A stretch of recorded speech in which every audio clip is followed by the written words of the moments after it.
Pada waktu penjajahan Belanda, jelas ulama sudah selalu menentang kepada pemerintahan kolonial. Tapi karena memang belum mempunyai wadah, belum mempunyai organisasi, sehingga akhirnya terus gagal terus di dalam berusaha. Adanya juga hanya sifat kedaerahan-kedaerahan.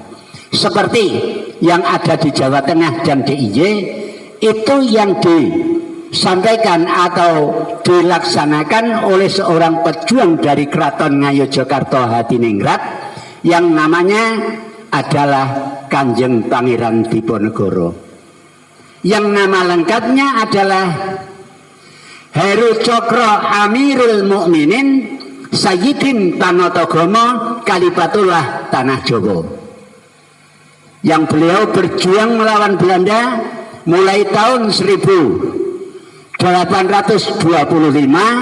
sampai 1830. Namun itu pun kalah, gagal.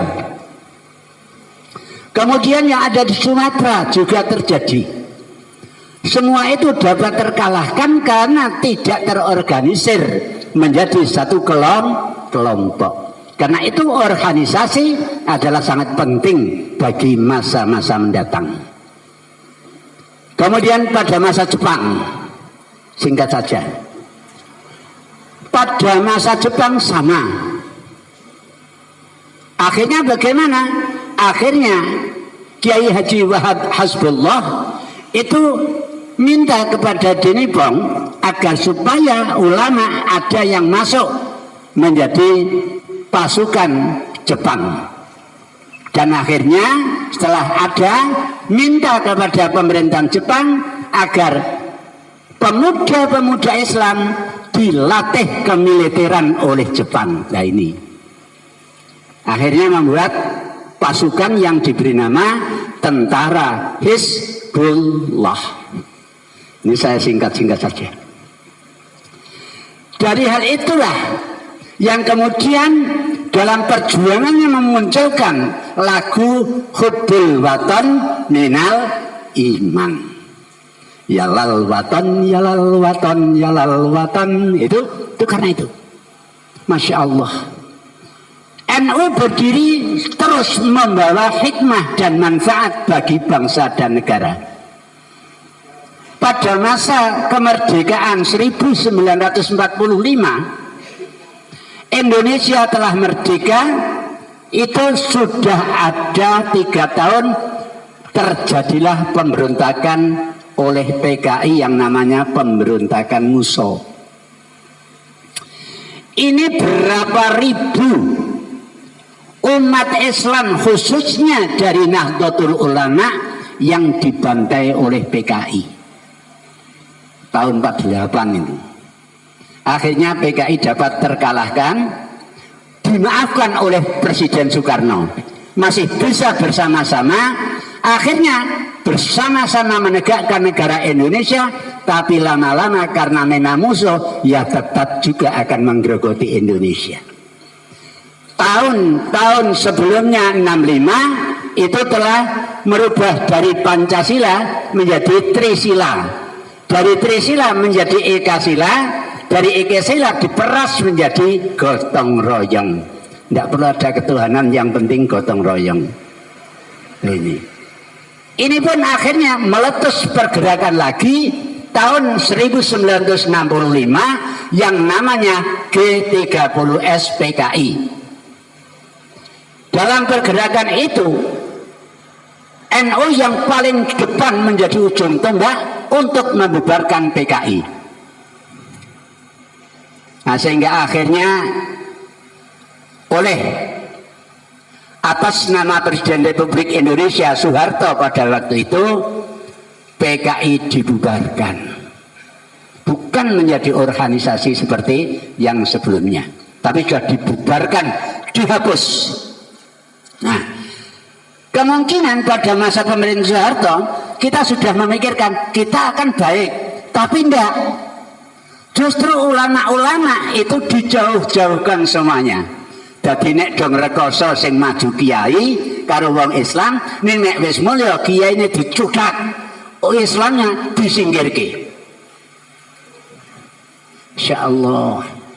Sampai pada waktu itu perguruan tinggi kita yang namanya PTI, Perguruan Tinggi Agama Islam Imam Puro, yang mempunyai 2 fakultas. Dulu sudah 2 fakultas Mbak Ella, saya sudah ikut berjuang itu, yaitu Fakultas Tarbiyah dan Fakultas Syariah. Fakultas Tarbiyah dekannya adalah Bapak Kiai Haji Asnari Umar, dan Fakultas Syariah dekannya adalah Bapak Kiai Haji Dr. Andes Madhan Anis. Itu yang kesemuanya sekarang sudah almarhum semuanya. Yang Pak Madhan sekarang yang Bu Madhannya yang menjadi terpilih menjadi ketua Muslimat NU Cabang Purworejo yang sudah 4 periode ini. Nah, kemudian pada pemerintahan Soeharto itu terjadi. Saya waktu itu sudah menjadi kepala penerangan agama di Kabupaten Purworejo. Itu terjadi bahwa setiap para mubaligh yang akan mengisi pengajian dimanapun juga itu harus menunjukkan surat. Jadi harus ada SK mubalighnya. Saya itu sampai bingung. Lawang kiai kok di SK nih? Gimana? Tapi kalau tidak di SK kan juga diturunkan betul-betul. Ini cerita. Saya waktu itu masih menjadi kepala penerangan agama. Itu diundang untuk mengisi uraian Maulid Nabi di Cilacap. Ya, di Cilacap. Ketika saya diundang, saya kan otomatis yang membuat SK saya itu kepala penerangan. Nah, saya tidak membawa SK, disuruh mampir dulu di Kodim Cilacap. Oke, saya mampir. Bapak yang akan mengisi di pasukan Pusean Kidul? Iya Pak. Bapak kerja apa? Saya kepala penerangan agama Kabupaten Purworejo. Ya sudah, tidak apa-apa. Saya mesti tahu dia. Oh, nah ini mesti Golkar. Jadi kalau tidak Golkar tidak boleh kan? Tidak boleh. Diberangus umat Islam. Ya. Dengan adanya demikian, maka susah sekali kita. Saya membuat satu cara, semua ulama yang suka dakwah atau biasa dakwah di podium itu semuanya kita buatkan SK, tidak usah bayar, biar mereka bisa bicara semuanya. Ini cara kita mengatasi, Pak. Alhamdulillah di Purworejo sehat, ulamanya bisa berjuang semuanya. Ya. Kemudian pada masa sekarang, dan ternyata NU itu bukan semakin kecil. Sampai usia 95 tahun itu NU semakin besar dan NU semakin diperhitungkan. Oleh karenanya, maka saya pesan kepada calon-calon generasi penerus perjuangan NU, Anda nanti pertama akan mendapatkan ijazah yang namanya SPD. Sekarang SPD ya. Jadi sama dengan keluaran dari sekolah umum. Tetapi cirinya nanti hanya mengajarkannya agama. Tetap namanya sarjana pendidikan. Oleh karena itu saya pesan betul-betul. Anda telah mengetahui bahwa NU adalah satu organisasi yang betul-betul akan membina umatnya, membina masyarakatnya menjadi umat yang bahagia baik di dunia maupun di akhirat. Oleh karena itu satu pesan, kita mengikuti jejak Rasulullah Sallallahu Alaihi Wasallam. Bagaimana Rasulullah berdakwah? Tidak lain dan tidak bukan, Rasul berdakwah dengan bil hikmati wal mau'izatil hasanah.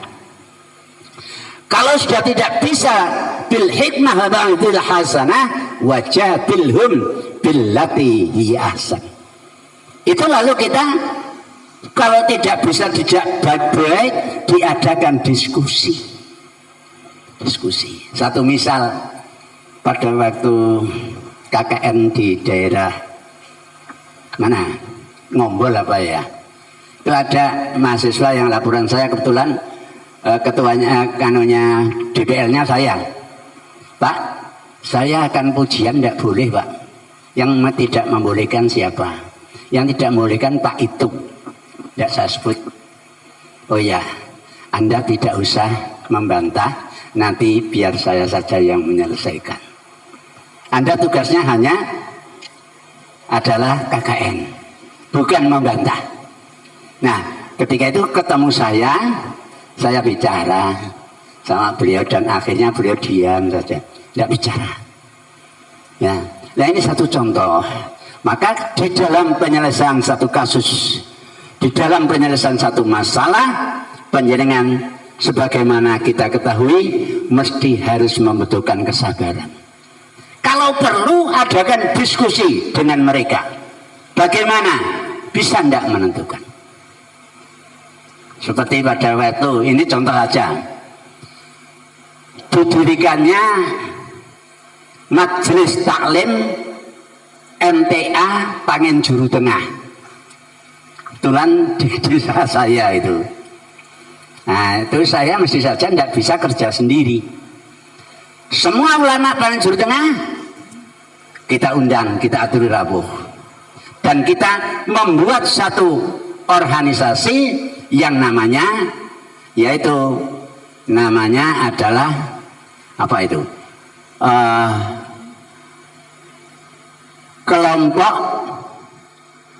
pertemuan pengurus masjid dan musola sepangen Juru Tengah. Nah itu kita undang rapat bersama-sama bagaimana mengatasi itu. Karena pertama masuk di Pangen Juru Tengah akan mengadakan pengajian besar-besaran dengan mengundang dari Solo, dari Klaten, Jogja dan Kebumen. Kan banyak sekali, tidak izin itu. Akhirnya kita rapat. Akhirnya cara memberantasnya adalah dengan bil hikmati wal mau'izatil hasanah. Bukan dengan perkelahian, tapi kita menandingi pengajian. Jadi ini yang digunakan NTA, kita mengajarkan di depannya. Hanya bedanya sana tidak arah-arahan, kita arah-arahan dengan mengundang 12 kelompok terbang. Ramai banget itu. Wah, akhirnya sana tidak bisa bicara. Pengerasnya kalah.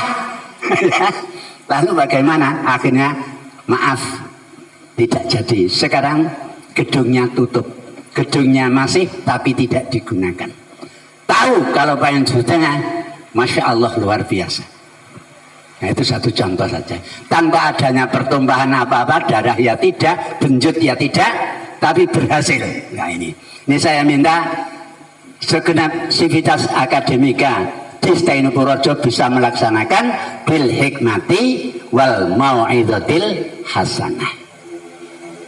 Kemudian selanjutnya, Nahdlatul Ulama sekarang sudah menjadi pilihan daripada seluruh bangsa Indonesia. Bukan hanya di Indonesia saja, tapi justru Nahdlatul Ulama sudah mempunyai 48 cabang di luar negeri sekarang ini. Oleh karena itu, mudah-mudahan nanti daripada alumni Stainu ini, mungkin Mbak Elha akan mendahului. Ada yang akan menjadi pengurus PB. Dan akhirnya beliau akan sering rawuh ke daerah-daerah dan negara-negara yang ada cabang istimewanya Nahdlatul Ulama. Kemarin rekan kita ada yang sampai di Australia, karena di Australia sudah ada cabang NU. Itu yang namanya Ustadz Zakaria, yang tidak pernah makan nasi, tapi makannya hanya daun-daunan saja. Itu kemarin belum lama ini dari Australia untuk melihat perkembangan NU yang ada di cabang istimewa di Australia. Kemudian ada juga yang pergi ke Saudi Arabia, dan ternyata kemarin pertemuan ulama terbesar seluruh dunia itu yang dipimpin NU diselenggarakan di Saudi Arabia pada waktu kita mengadakan haji. Alhamdulillahirabbil alamin, sudah menjadi kepercayaan internasional dan menjadi contoh daripada internasional negara-negara yang ada di dunia ini. Oleh karena itu, dengan adanya lembaga perguruan tinggi yang ada di kampus Tainu ini, harapan kami ke depan ini akan bukan hanya Tainu, tapi nanti akan menjadi UNU, mudah-mudahan. Dan Anda-andalah nanti yang akan mengisi Tainu ini. Pak Mas Duki mungkin sudah kembali ke sana. Ya, mudah-mudahan saja panjenengan nanti sebagai pengganti daripada tokoh-tokoh Ahlus Sunnah wal Jamaah yang akan membawa kemaslahatan baik di dunia maupun di akhirat. Sekian dulu, terima kasih. Wallahul muwafiq ila aqwamit thoriq. Minal liqa ila liqa ma'as salamah. Wassalamualaikum warahmatullahi wabarakatuh.